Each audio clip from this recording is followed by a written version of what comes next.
during the Senate testimony today, Bernie Sanders had a couple of really good questions that I wanna show you, shed light on a couple of both current concerns and also concerns going forward with the coronavirus. First, here he is asking Dr. Fauci about the current estimates of the number of Americans that have died from this thing. The official statistic, Dr. Fauci, is that 80,000 Americans have died from the pandemic. There are some epidemiologists who suggest the number may be 50% higher than that. What do you think?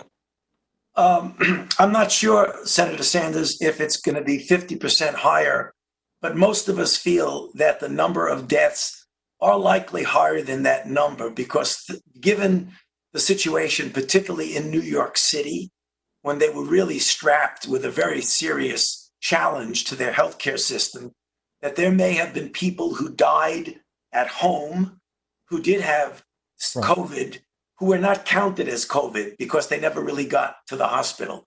So in direct answer to your question, I think you are correct. Okay.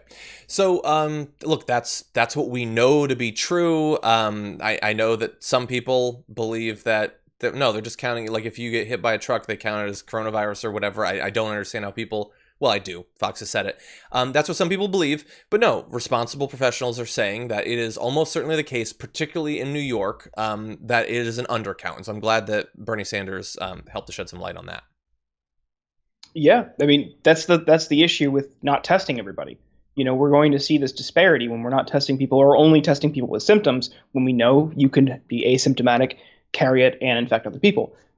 So I think we're going to see this kind of like recoil from skeptics about these types of counts. But because it's going to be way worse.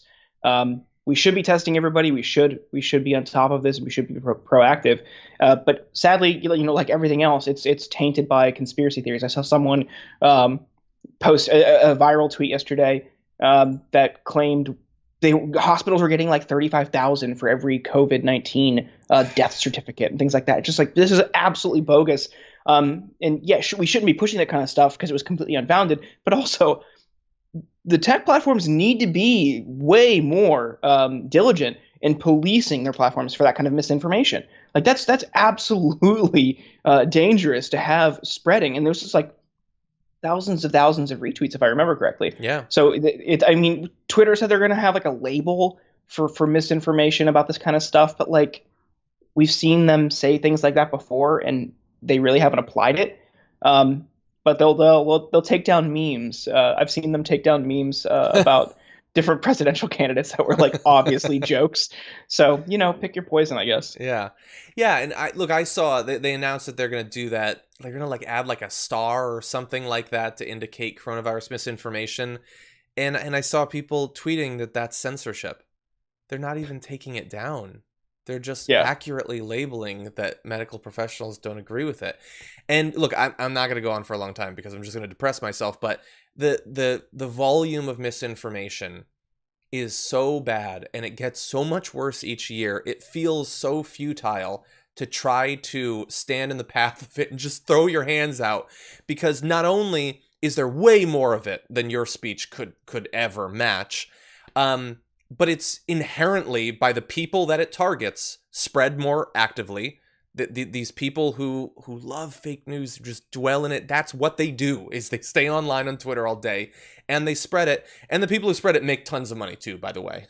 So it's a great system that we've set up in terms of the spread of information on the internet. Good job, Al Gore.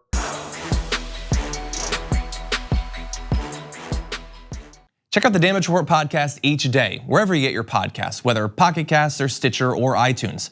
You can join me as I give you the news and stories you want, with a range of co-hosts and interview guests jumping in on the fun each day. Again, that's the Damage Report, wherever you get your podcasts. And if you get them at iTunes, don't forget to rate and review. Sometimes I'll read them live on the show.